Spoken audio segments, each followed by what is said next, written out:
I'd like to begin with two snapshots, two pictures, and our shared interpretation. The first is of Parisian markets in the 18th century. It's early May 1739. Police Commissioner Emmanuel Nicolas Parisot is doing his rounds in the Marais at the St. Paul market.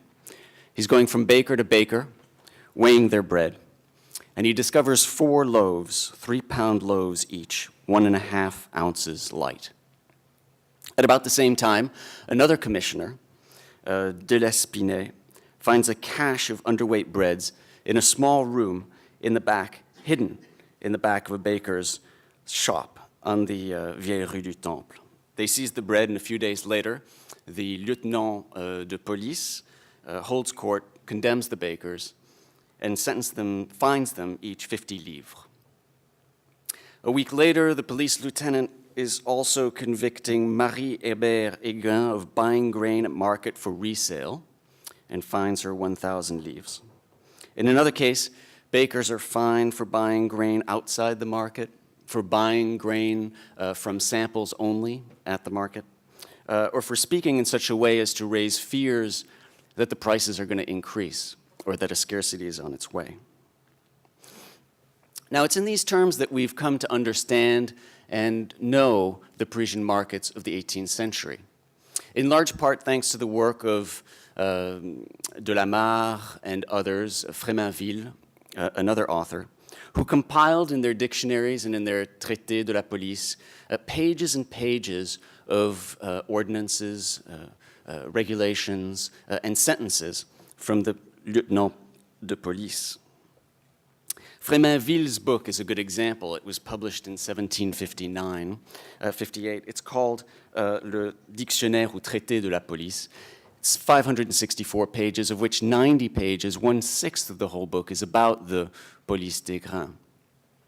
In fact, the rules and regulations concerning the policing of the markets are so extensive that when Fréminville, actually this is a dictionary, and so it's all alphabetized. And when Fréminville actually gets to the point where he is going to define markets,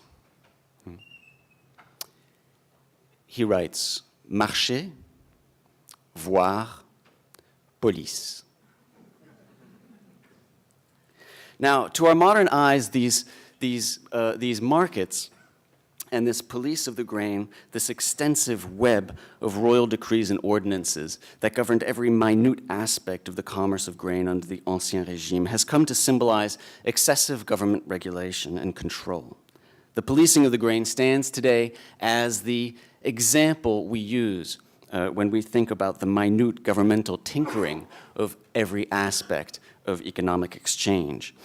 Even Michel Foucault, one of the more subtle readers of the 18th century, someone who was essentially nominalist and who was interested in undoing categories, would refer to the police des grains as la police disciplinaire des grains. Right? It was the disciplinary policing of grain. And in fact, he uses the 18th century markets as his best example of discipline in his lectures at the Collège de France in 1978 and 79. It's the police des grains that contains all of the aspects of discipline, the centrifugal aspects, the fact that you create order in the most minute areas, etc. In contrast to our modern markets, those markets were regulated through and through. Now, I'd like to fast forward to the present and offer you another snapshot. This time it's in the Chicago Board of Trade. We're in the wheat pits. It's 12:01 p.m., March 20th, 1996. The closing period for wheat futures is just lapsed. It's 12:01. And the contracts are selling at $6. At 12:02 p.m., 1 minute past close, Brian Scher, a local in the pit, offers to sell contracts at $7. And approximately 12 seconds later, 12:02:12, he sells 31 contracts at the price to Frey and Bador. Donald Scheck, another local, then offers contracts at $7.50. with Brian's share matching that offer. In the next half minute, Sheck sells 14 contracts to a broker, Ian Amiro and Share. And they sell the others, with final trades taking place at 12:02:50, 1 minute and 50 seconds past closing. Now, Rule 1007 of the Chicago Board of Trade provides that the pit committee, in this case the wheat pit committee that's actually chaired by some of the people who are dealing here, including Ian Arimo, could authorize a 1-minute extension of the closing period in case of an extraordinary expiration. Now, that doesn't help here because we're 2 minutes and 12 seconds past for the first few trades, 2 minutes and 50 seconds past for the second few trades. But there's another device, another rule of the Chicago Board of Trade provides for what's called an MCC. An MCC is a 2-minute post-close trading session, which can occur after the end of a trading session, allows market users to close out unliquidated positions. Now, you can only get an MCC, though, if the wheat pit committee gets together and agrees or has people who are interested in buying in the MCC. And if you do an MCC, then you have to fix the price that the contracts are going to sell at. You have to fix the timing, 2 minutes. And you have to make sure that the only people who can trade are actually people who had been trading prior to close. So they decide to have an MCC. They fix the price at $5.30 to $5.32 a bushel. The time from 12:14 to 12:16. Bullhorn announces this. They have the trading.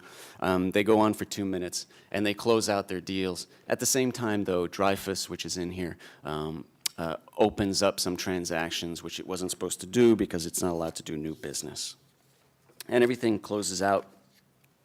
Sheck and Share, who'd kind of pushed the prices up late in the game, come out with a nice little profit of $434,000 and $152,000. The Office of Investigation and Audits of the Chicago Board of Trade conducts an internal audit of what happens here. They have lengthy hearings. They take approximately, I think it was 18 recorded transcripts of all the different players. It gets investigated by the U.S. Attorney's Office as well.